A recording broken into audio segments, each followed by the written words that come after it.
Hola, ¿se me escucha? Buenos días. Bueno, para quienes no me conocen, soy Juan Carlos Durán. Soy el encargado del Servicio de Medicina Integrativa de Hospitales San Roque de Las Palmas y director médico de Terapia Integrativa, que es un grupo multidisciplinar que pretende llevar todas estas terapias complementarias con la mayor evidencia posible al terreno de la salud. Y muchísimas gracias a los organizadores por invitarme. Celebro que esto tenga este éxito, que esta iniciativa del Hospital de Terraza sea algo hacia lo cual el resto de los hospitales puedan imitar. Nosotros pretendemos hacer lo mismo desde el sector privado, pero queremos llevarlo, por supuesto, a los hospitales públicos. Ese fue nuestro objetivo inicial, y yo ahora quiero hablarles un poco de medicina integrativa institucional, que es donde creemos el marco idóneo y adecuado para desarrollar este tipo de medicina. Voy a comenzar con un poquito mi historia personal. Si hablamos de instituciones, tenemos que hablar también de universidades, que son la casa de estudio donde nos forman a los médicos, a los enfermeros y a todos los profesionales en el ámbito de la salud. Yo me gradué de médico en la Universidad de Buenos Aires allá por 1984, y ya estamos hablando de más de 30 años, o 31 años, ¿no?, para ser más exactos. Y por supuesto me formé en el clásico modelo biomédico, que para esa época era el único. Y mi formación continuó en cirugía cardiovascular. Y bueno, elegí lo que yo consideraba que era lo más importante a nivel profesional en esos momentos, que era hacerlo de la mejor forma posible. Y por eso hice mi residencia en el Sanatorio Güemes con el doctor Favaloro. El doctor Favaloro, para quienes no lo conocen, es un pionero mundial de la cirugía cardíaca. Hizo el primer bypass aorto coronario en la Cleveland Clinic en el año 1968. Y a partir de allí, empezó a crecer muchísimo la cirugía coronaria, como ustedes saben. Luego vinieron el tema de los stents, que también aportaron muchísimo desde el punto de vista biomédico. Y bueno, este hombre decidió que quería volver a sus orígenes y volvió a Argentina como para hacer una escuela de cirugía cardíaca. Y la verdad que bueno, es un orgullo para todos los egresados de esa institución haber sido formados con este maestro. El tema es que, claro, para esa época el modelo biomédico era el único que había, y por supuesto yo me formé en ese modelo, ¿no? Un modelo muy, muy duro, un modelo de la evidencia, un modelo inclusive muy competitivo a nivel profesional. Pero claro, esa competitividad está dada para tratar de hacer cada vez mejor las cosas. Y eso no está mal. Lo que pasa es que el ser humano no es solamente una parte biomédica, y esa parte es la que hoy en día estamos tratando de incorporar. En el año 94, perdón un segundito porque estoy...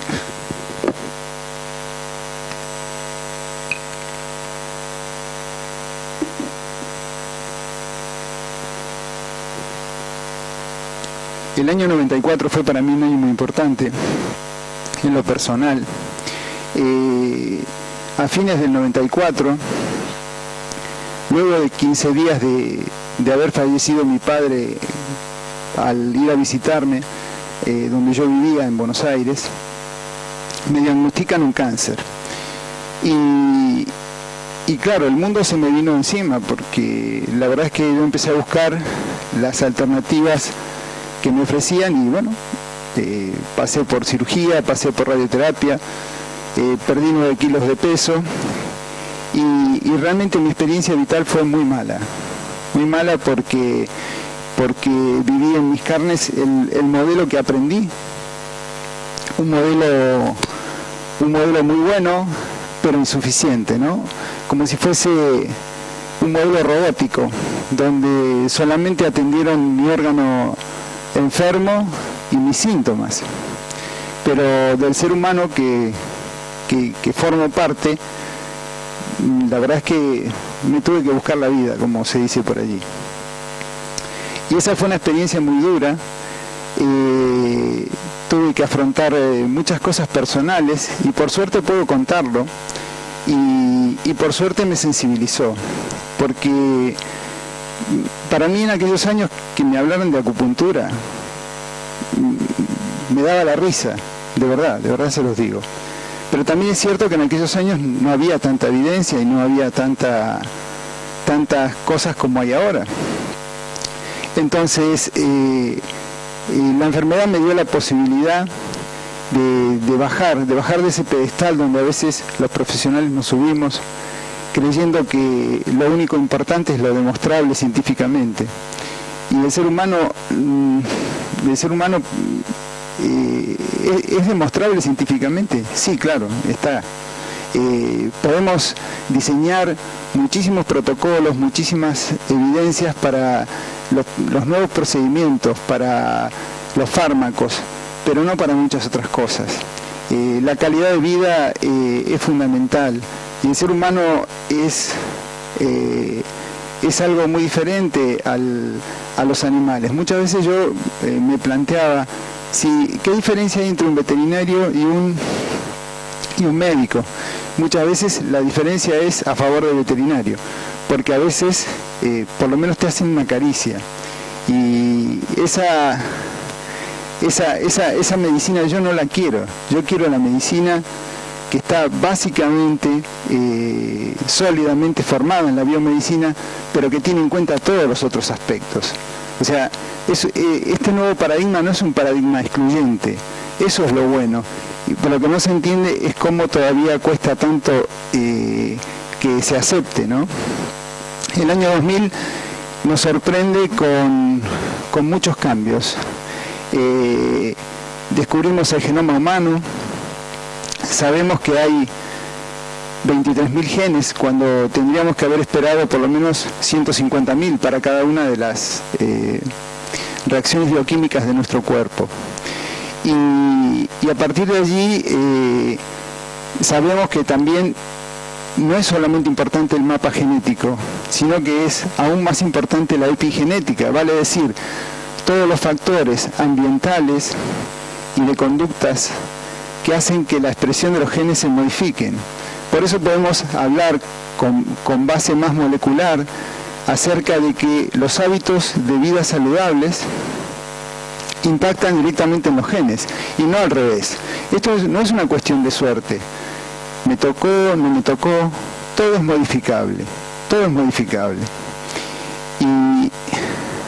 Y claro, el año 2000 nos sorprende con este nuevo paradigma médico, ¿no? Que es el de la medicina integrativa. Este paradigma, desde mi punto de vista, vino para quedarse, porque no es un modelo excluyente, muy por el contrario, es un modelo que integra, y nosotros queremos apoyar firmemente este tipo de medicina en los hospitales. Cuando hablamos de instituciones, hablamos de universidades y hablamos de hospitales. Ese es el marco idóneo para desarrollar este tipo de medicina. En 1997 se establece el primer programa de medicina integrativa en la Universidad de Arizona. Y a partir de allí, más de 30 universidades en Estados Unidos enseñan estas cuestiones a sus médicos en las carreras. Nosotros estamos bastante atrasados, pero haremos todo lo posible como para que esto realmente avance. Estas universidades, la Mayo Clinic, la Universidad de Wisconsin, el MD Anderson Cancer Center, la Universidad de California, todos tienen sendos programas de medicina integrativa. Y Los que no lo han visto, los invito a entrar en las páginas oficiales. Es muy simple, hoy en día Internet nos permite acceder a este tipo de información. Tenemos hoy en día libros de texto de medicina integrativa. Y como dije antes, forman parte de la currícula de los estudiantes en Estados Unidos. Y como bien dijo la compañera, en Canadá. La medicina integrativa es un modelo de asistencia sanitaria basado en un método sistemático, diseñado para acercar los mejores conocimientos de la medicina convencional a los de la medicina complementaria, con el fin de tratar los aspectos biológicos, psicológicos, sociales y espirituales del individuo.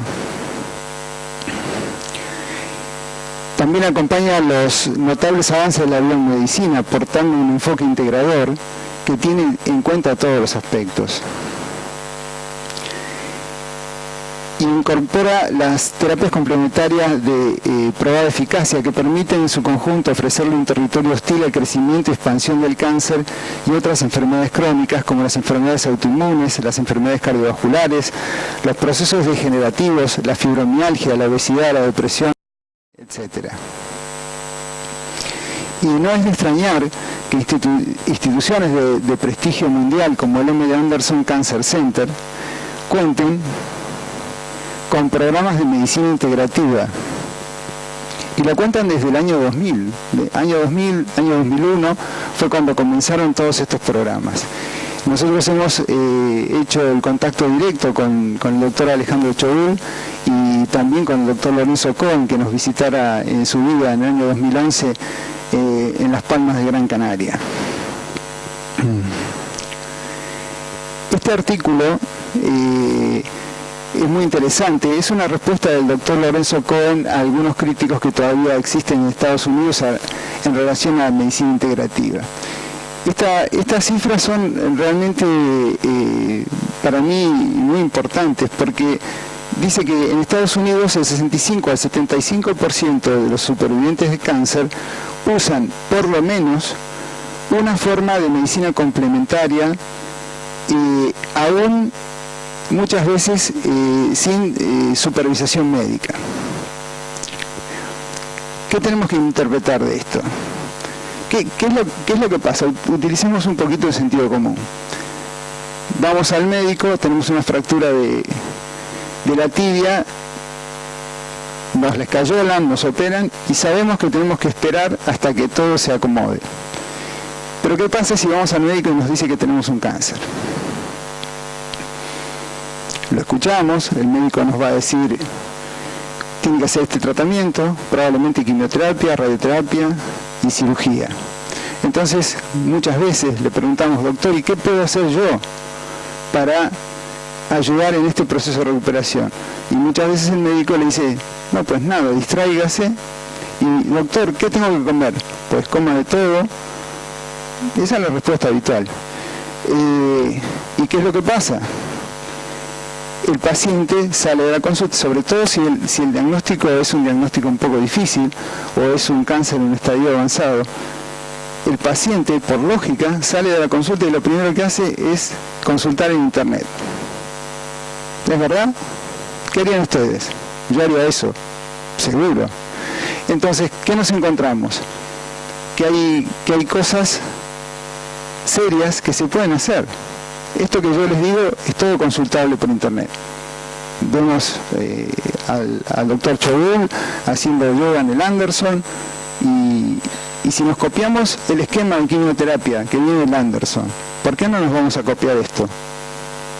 No puede ser que en el Anderson sean muy inteligentes para una cosa y muy estúpidos para otra. ¿Qué es lo que nos pasa? ¿Por qué no lo incorporamos?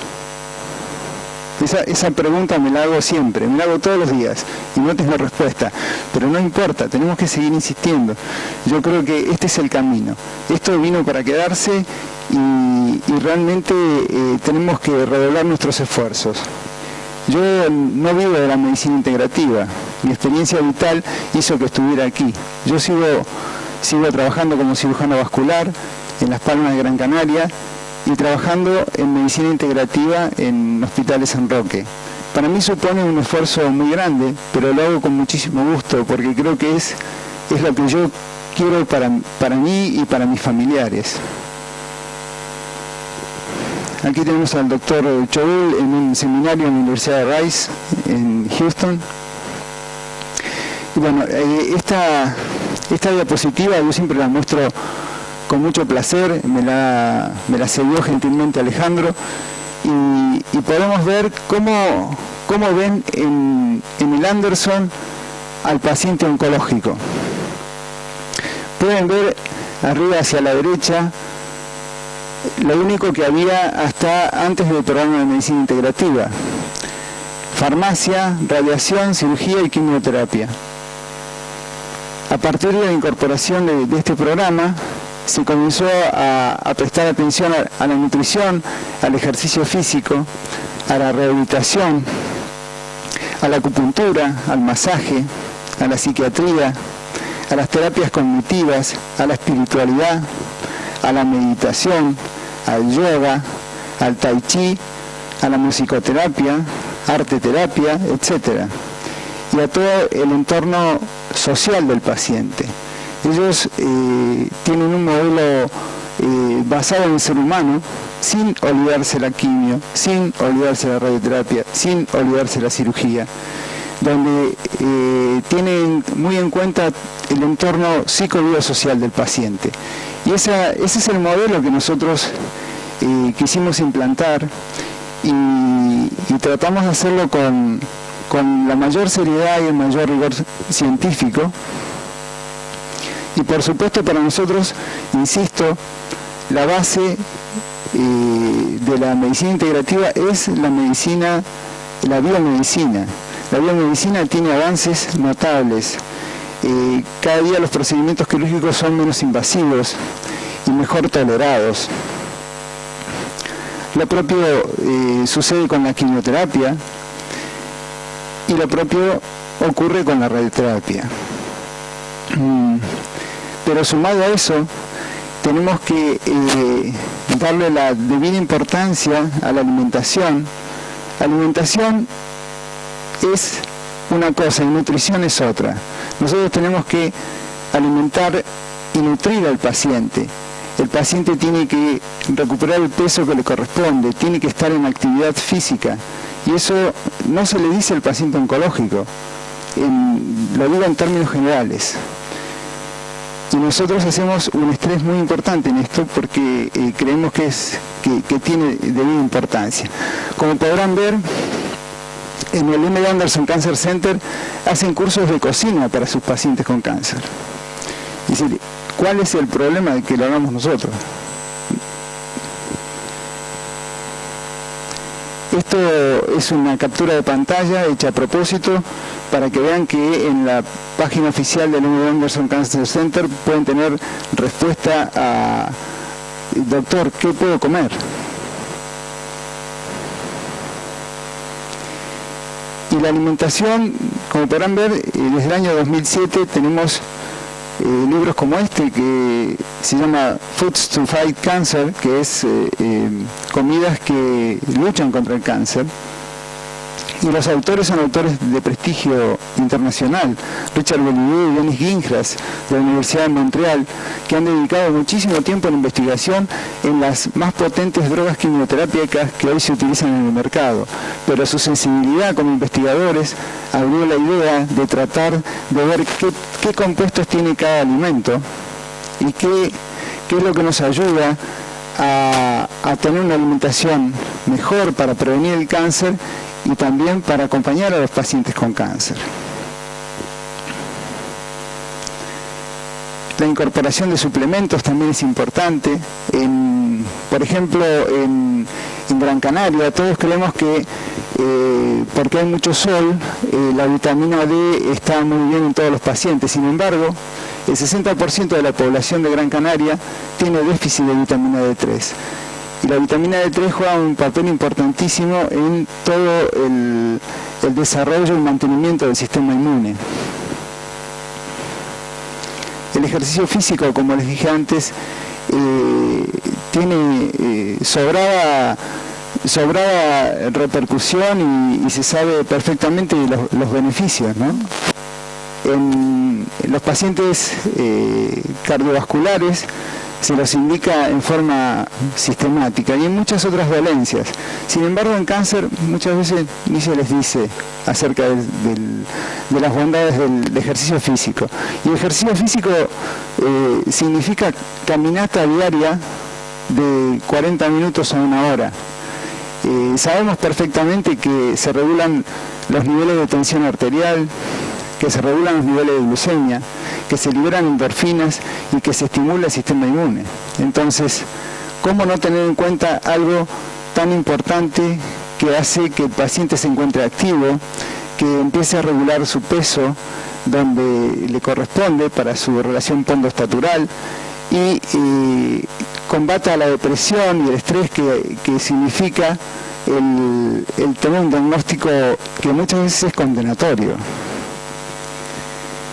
La adecuada gestión de las emociones para nosotros juega un papel fundamental.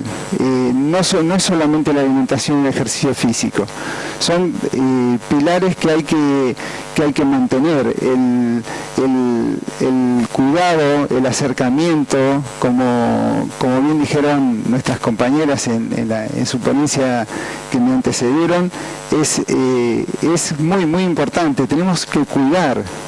Pero no solo cuidar, tenemos que darle las herramientas para que puedan gestionar adecuadamente sus emociones, porque las emociones mal manejadas, mal gestionadas, son el principal estresor endógeno. Y todos sabemos que el estrés mantenido en el tiempo nos disminuye notablemente en nuestra capacidad de reacción en relación a lo que es el sistema inmune. Y si tenemos un sistema inmune bajo, flaco favor le hacemos a nuestra recuperación. Tenemos que lograr, intentar por todas las vías, fortalecer el sistema inmune desde el punto de vista endógeno.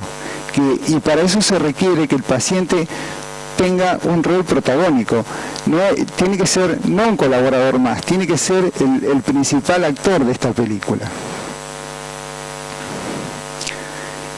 La gestión del estrés, como decía antes, no es solamente las emociones, sino muchas veces un trabajo duro del entorno familiar, nos debilita notablemente el sistema inmune. Entonces tenemos que entrenar a los pacientes como para que controlen bien el estrés.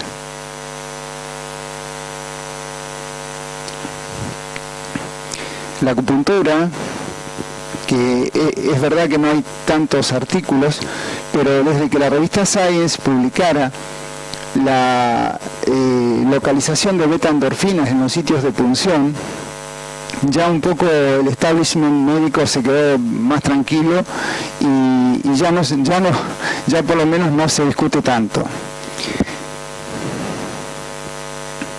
Bien, el masaje terapéutico, ya hay evidencia en relación a que el masaje sueco, el masaje común, no descontracturante, sino el masaje relajante, aumenta notablemente el sistema inmune, aumenta la liberación de serotonina y disminuye el cortisol.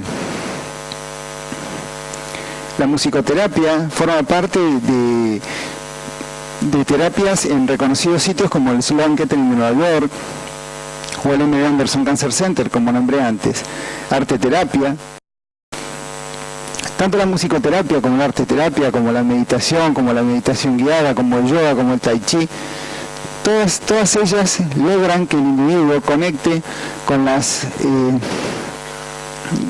ondas cerebrales que son las que logran que nuestro sistema inmune se ponga donde se tiene que poner. Vale decir, estamos como en la etapa como entrando en la etapa REM del sueño, entre la vigilia y el sueño, y ese es el punto que llamamos meeting point, donde tenemos que lograr que el paciente lo estimule el mayor tiempo posible.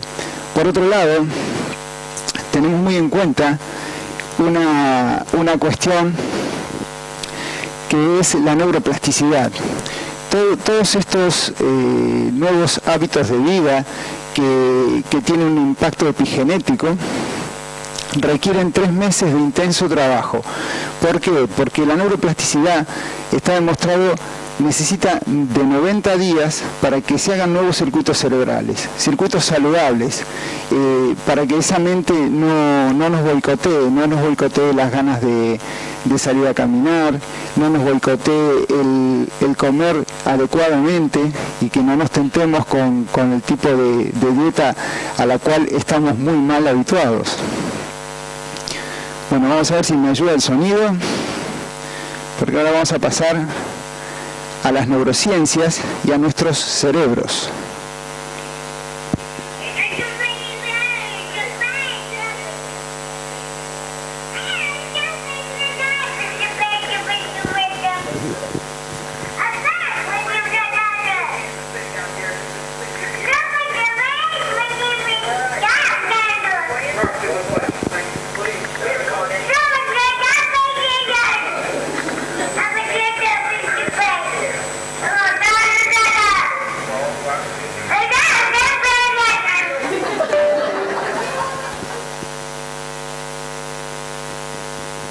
Bueno, como podrán ver, ellos se entienden muy bien.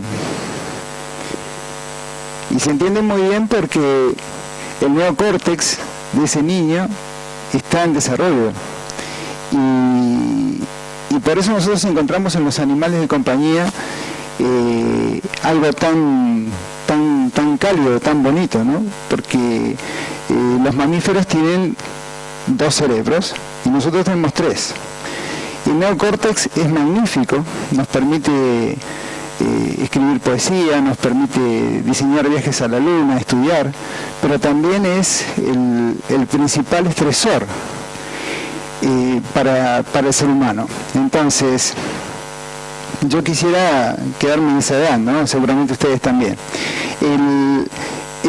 Los otros 2 cerebros que tenemos son el cerebro reptiliano, que es el que mantiene nuestras funciones neurovegetativas, y luego tenemos el cerebro paleomamífero, que es el sistema límbico para nosotros. Pero esa es la parte que hace que el bebé se entienda tanto con el perro.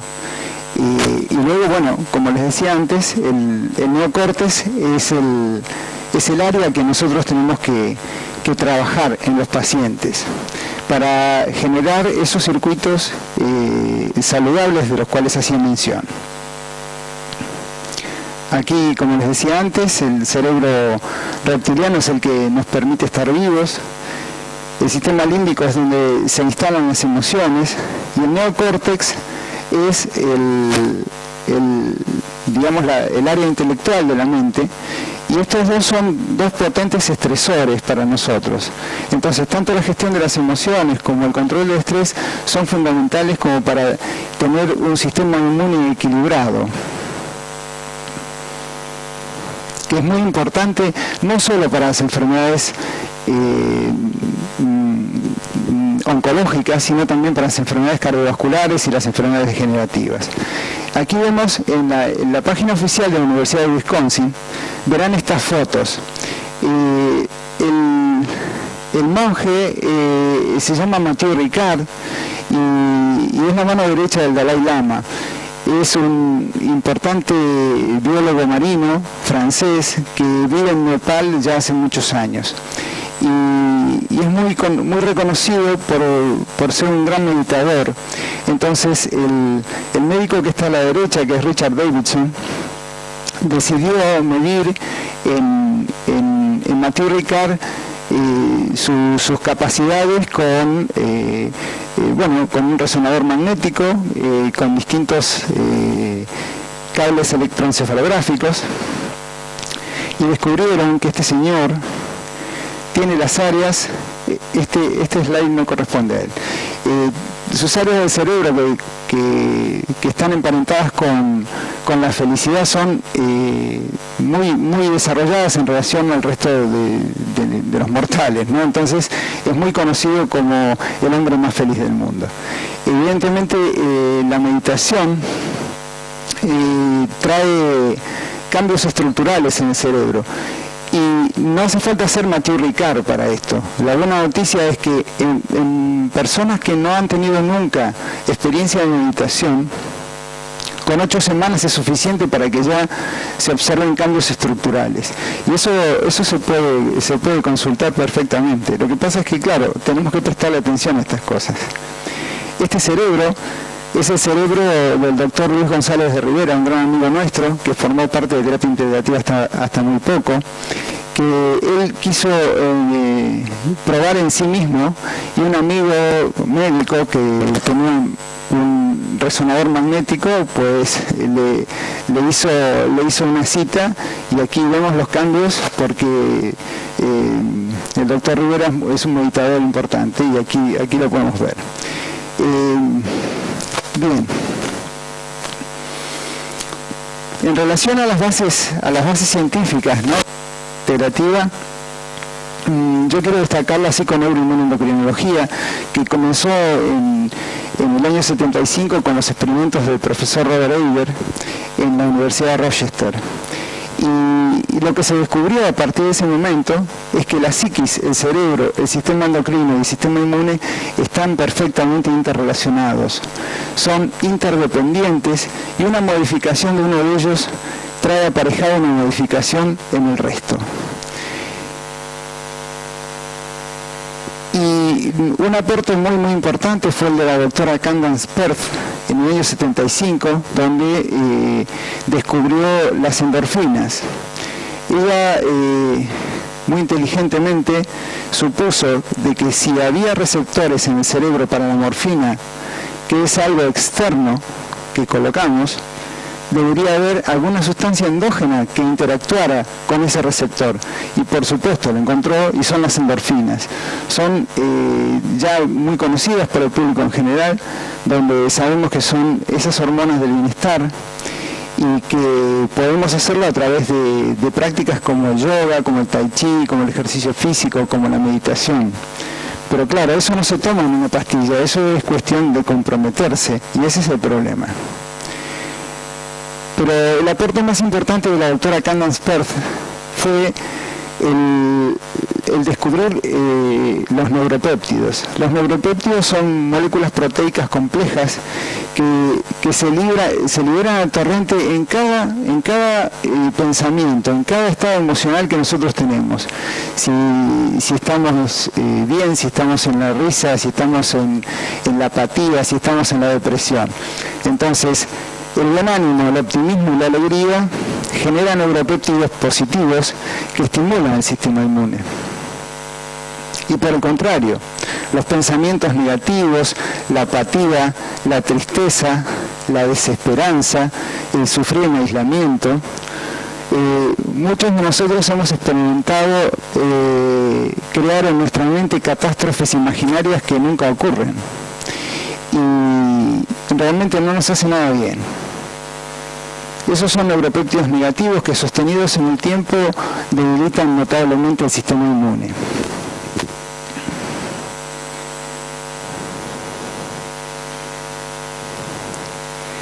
Bien, con respecto a las bases bibliográficas, quiero comentarles solo un par de artículos, porque sería muy aburrido hablar de todo esto.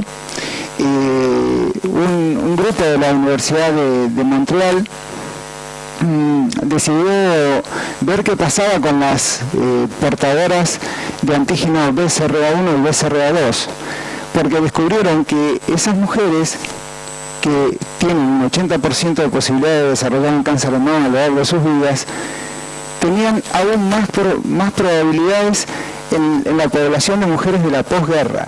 Entonces empezaron a investigar los factores, sobre todo ambientales, y descubrieron y sospecharon sobre todo que tenía mucho que ver con la alimentación industrializada. Entonces hicieron un seguimiento de 10 años en mujeres que pusieron, mujeres en un grupo control y mujeres que pusieron a hacer un cambio real de su dieta, donde incluían 25 piezas diferentes de fruta a la semana. Y empezaban a ingerir mucho más verduras y descubrieron que ese porcentaje se invertía. Vale decir que esas mismas mujeres, aún pertenecientes al subgrupo de BCRA1 positivo y BCRA2, bajaban la posibilidad de desarrollar un cáncer de mama a lo largo de sus vidas a un 27%. Estas son cifras contundentes que se pueden consultar, ¿eh? Es un trabajo muy importante con un seguimiento a 10 años. Luego, con respecto al cáncer de próstata, es un trabajo magnífico del profesor Dean Ornish, que cuando diseñó este trabajo, bueno, creían que estaba un poco loco, hizo casi 100 pacientes con cáncer de próstata incipiente, diagnosticado por biopsia y por aumento, biopsia transrectal, y por aumento del PSA. Decidió tomar, con consentimiento informado de los pacientes, un subgrupo de control que iba todos los meses a su oncólogo y se medía su PSA. Y el otro grupo lo sometió a un cambio de alimentación, se hicieron vegetarianos, hicieron ejercicio físico, tomaron suplementos nutricionales, dentro de los que consta el omega 3, la vitamina E, el selenio, y hicieron yoga, meditación, control de respiración o visualizaciones y reuniones semanales de apoyo. Al año decidieron ver qué había pasado con nuevas poblaciones y descubrieron que en el grupo de los pacientes que iban a seguimiento, 6 pacientes fueron operados, requirieron más quimioterapia y radioterapia, y el resto vieron elevados los niveles de PSA en un 6%.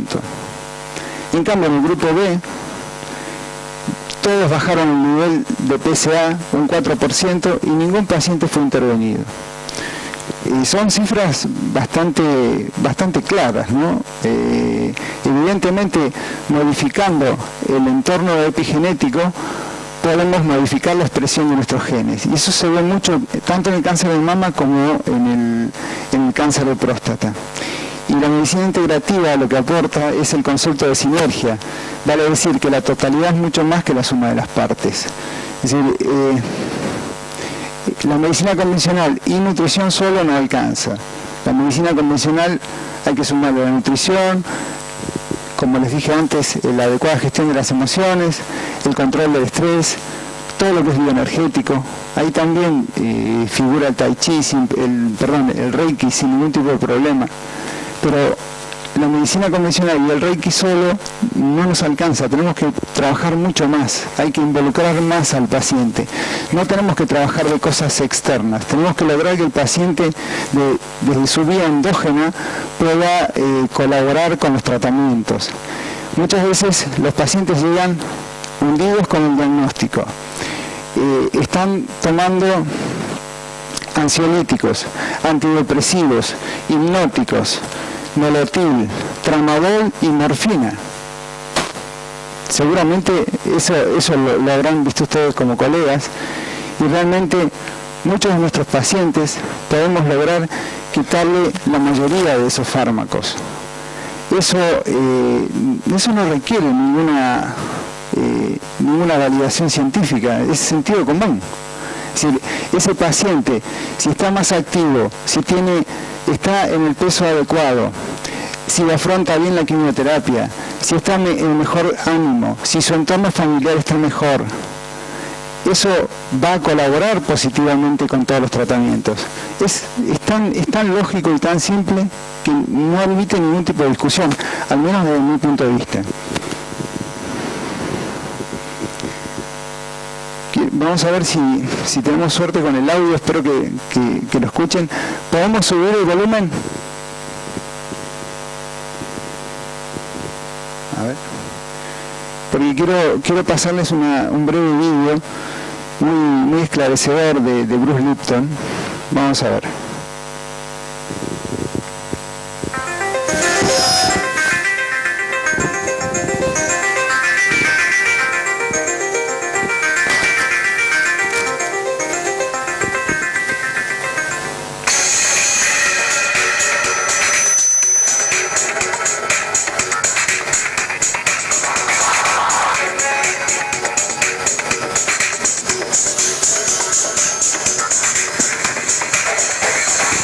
Todos los organismos, incluyendo los humanos, se comunican primeramente a nivel vibratorio.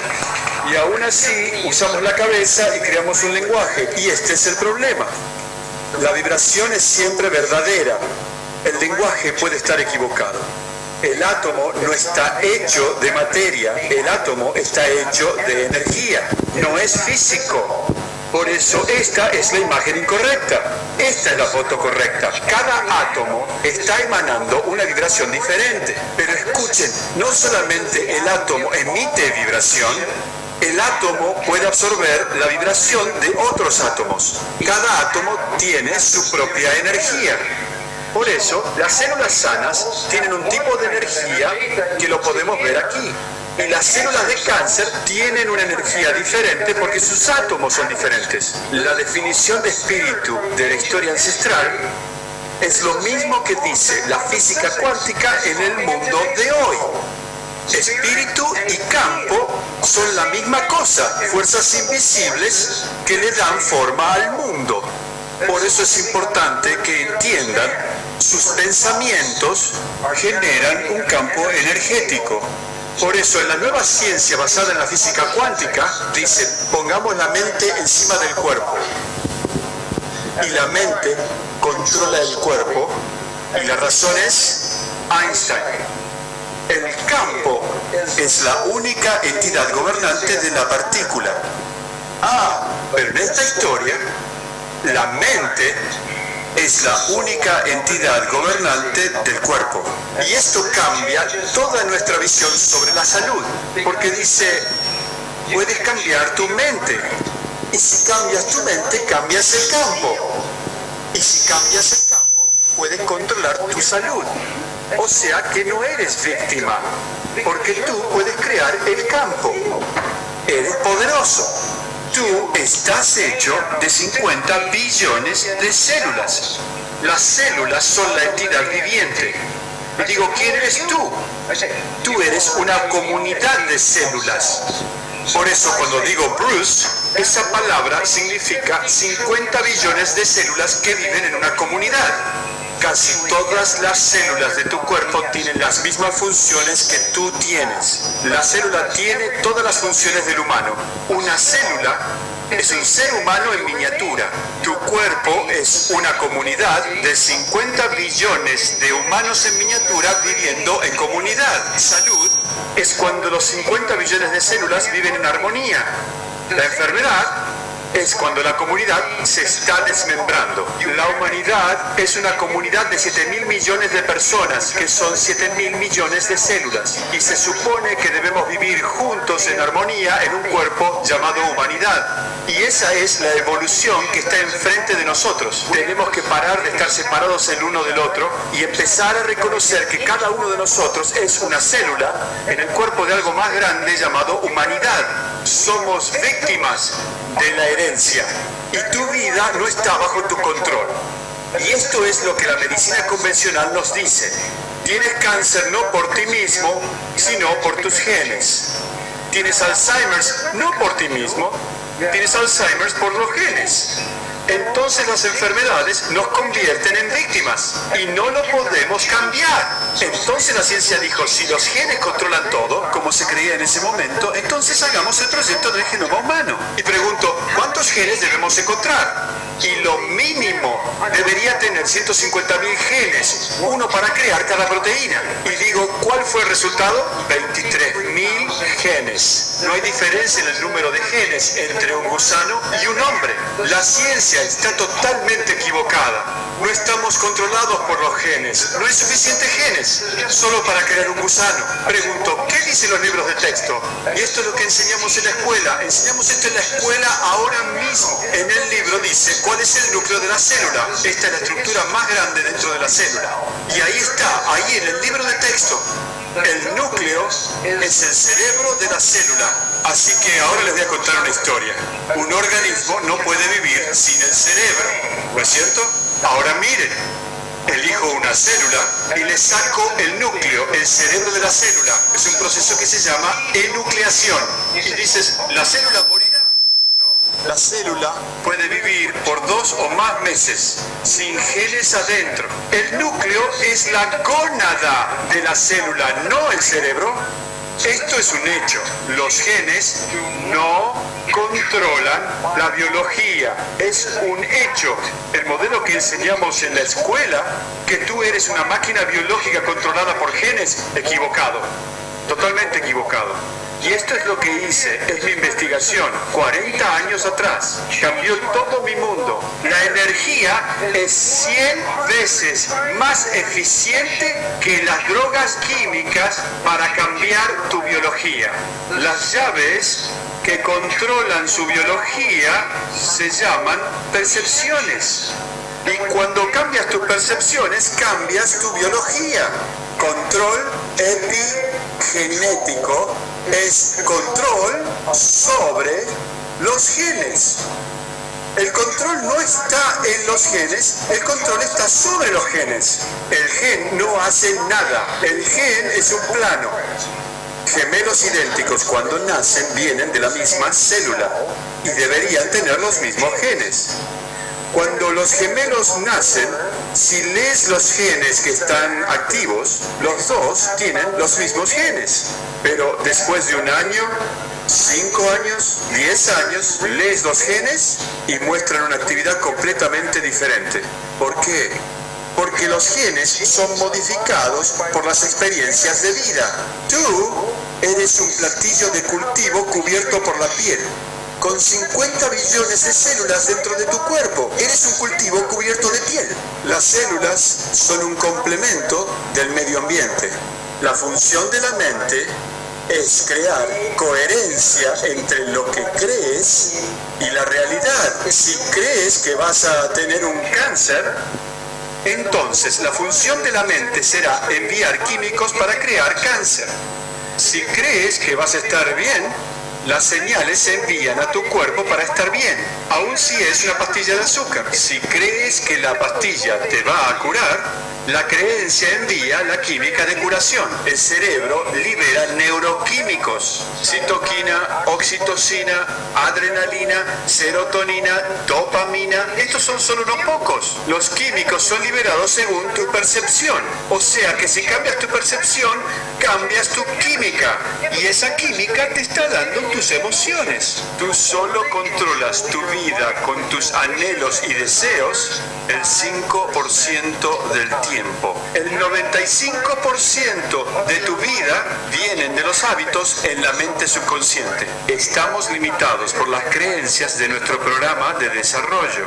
¿Y cuándo empezó este programa? Cuando estabas en el útero, tranquilo, en el vientre. ¿Por qué? Porque las células del feto se alimentan ¿de qué? La sangre de la madre. ¿Y qué hay en la sangre de la madre? El medio ambiente de la madre es el medio ambiente del feto. Si la madre está feliz, el feto tiene una química feliz. Si la madre tiene miedo, el feto tiene la química del miedo. Las señales del medio ambiente que causan las enfermedades en los adultos suceden durante las etapas periconceptuales, fetales e infantiles de la vida. Dice que todo lo que vives en la adultez es básicamente la expresión de lo que aprendiste antes de los 6 años. Y cáncer es la expresión del programa de la niñez. Las enfermedades y dolencias han sido programadas antes de los 6 años. Y el resultado de todos estos estudios y de lo que hablé hoy es simplemente esto. Tú no has sido programado por tus genes para el fracaso de tu biología, de tu vida en este planeta. Estás programado por la cultura y el medio ambiente. Y cuando cambias el programa, cuando cambias tu creencia, cambias tu biología y tus genes, tan rápido como lo desees. Cuando digo remisión espontánea, significa espontánea. Ustedes son los seres más poderosos que existen en este planeta. Quiero despedirme con mis mayores deseos de que todos nos unamos y creemos paz y armonía, no solamente por afuera, sino dentro nuestro. Porque cuando eres un ser humano saludable, contribuyes a la salud de todo el planeta. Muchas gracias.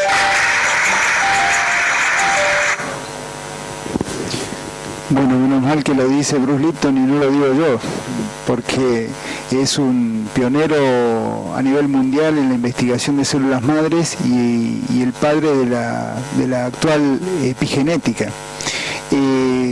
Esto no hace más que sacudirnos un poco y cambiar esa visión que teníamos hasta ahora. Y es una visión que no es excluyente, nadie está diciendo nada en contra de la biomedicina, sino más bien todo lo contrario. Estamos diciendo que con esa base tenemos que aumentar nuestros conocimientos y tenemos que ofrecerle lo mejor al paciente, ya sea oncológico o enfermedades cardiovasculares. Bien, ya dijimos que los genes no controlan nuestra biología. Es el concepto más importante que se puede llevar hoy desde aquí. Y bueno, tenemos que cambiar, porque la sociedad y nuestro estilo de vida nos enferma. Vamos de un lado hacia otro sin saber para dónde vamos. Nuestras interacciones con el medio muchas veces son muy malas. No nos comunicamos.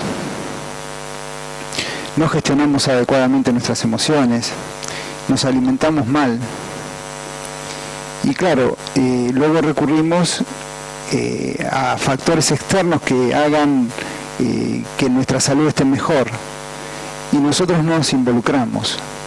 Esto es un llamado de conciencia, tanto para la prevención como para el paciente que ya está enfrentando una dolencia. Los fármacos nos van a ayudar, pero nos van a ayudar un rato. El resto tenemos que tratar de bucear dentro nuestro para ver si buscando las verdaderas causas podemos lograr dar solución definitiva a los problemas. Y bueno, no me quedo con la vida moderna solamente, sino que el ambiente nos envenena, ¿no? Aditivos, conservantes, edulcorantes, fertilizantes, insecticidas, azúcares refinados, grasas hidrogenadas, metales pesados, tabaco. Aquí volvemos a lo de siempre, ¿no? A la base de lo que era siempre y siempre fue y será la medicina preventiva. Descansar, alimentarse, nutrirse, mejor dicho, adecuadamente, estar activos y gestionar adecuadamente las emociones y combatir el estrés. Eso va para todos nosotros. Entonces yo creo que es hora de despertar y tener esa realidad en nuestros hospitales, en nuestras universidades, que es el sitio idóneo donde tiene que ser esto. Muchas veces en la medicina convencional, sobre todo los más duros, con el simple hecho de rechazar las terapias complementarias, creen que eso no se hace, y es todo lo contrario. La gente va igual, van a donde sea, van a ver el tarot, van a hacer lo que haga falta. Entonces, ¿qué mejor que tener un marco adecuado para aconsejar idóneamente a los pacientes para que complementen con las terapias complementarias que están probadas, que tienen eficacia? Bien, nosotros por eso nacimos como nuestro grupo de terapia integrativa. Nació como un espacio de divulgación, docencia y asistencia médica avanzada, conformando así un grupo multidisciplinar de profesionales de la medicina llamada complementaria, que al fusionarla con la medicina convencional conforman lo que hoy en día conocemos como medicina integrativa. Y este grupo humano lo conforman las personas. Hemos seleccionado cada uno de los participantes y colaboradores, y para mí es un orgullo ser director de este grupo, porque cada uno de ellos aporta desde la seriedad, desde el bien saber, desde el bien hacer y desde este espíritu humanista, lo mejor que tienen en cada una de sus áreas. Yo sinceramente agradezco a todo el equipo que me siguen. Ellos no cobran por esto, solamente reciben el ingreso cuando le toca atender a algún paciente, pero el resto, para colaborar con toda esta campaña, esta forma de ver la medicina, lo hacen en forma altruista. Y realmente es un equipo muy bueno y y queremos que incorporar cada vez más gente del mayor nivel posible para ofrecerle lo mejor a los pacientes. Nosotros nos hemos centrado en la difusión de todo esto y lo hacemos a través de nuestros espacios web, ¿no? Creemos que eso es muy importante porque la gente se informa y necesita educarse en todas estas áreas. Tenemos nuestro canal de YouTube y bueno, para nosotros un antes y un después significó la visita de Alejandro Chobaul en mayo de 2013 a Las Palmas de Gran Canaria, y bueno, ahí hicimos un seminario y ahí por fin las autoridades de mi hospital se convencieron de que esto realmente iba en serio, y ahí me empezaron a tomar en serio y bueno, comenzamos luego con una consulta externa de medicina integrativa, y ahora tenemos en Hospitales San Roque un servicio de medicina integrativa, donde estamos poniendo todo a punto para realizar dentro del hospital yoga, tai chi, arte terapia, nutrición,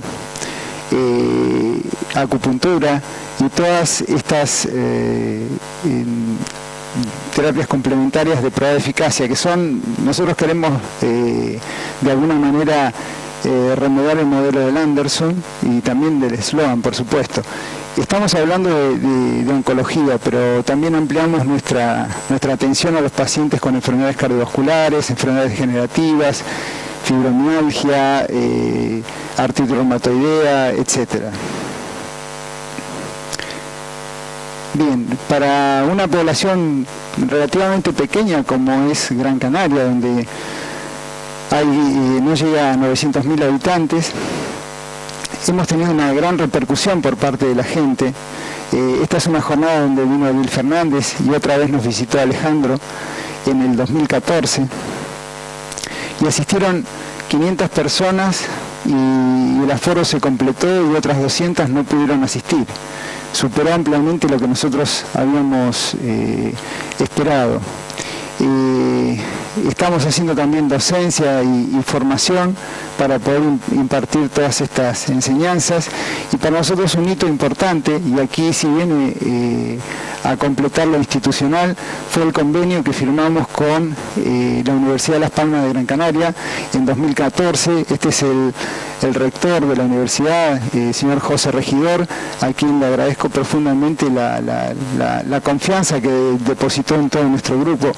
Hicimos también con la vicerrectora de Cultura un convenio con el Instituto Confucio, donde nos comprometimos a difundir la medicina china y el tai chi. Y bueno, voy a cerrar porque ya el tiempo es un poco tirano y yo me tengo que adaptar al tiempo. Quiero cerrar esta presentación con un vídeo muy cortito que hicimos con el profesor Lee del Instituto Confucio haciendo tai chi.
muchísimas gracias a todos por la asistencia y por la invitación.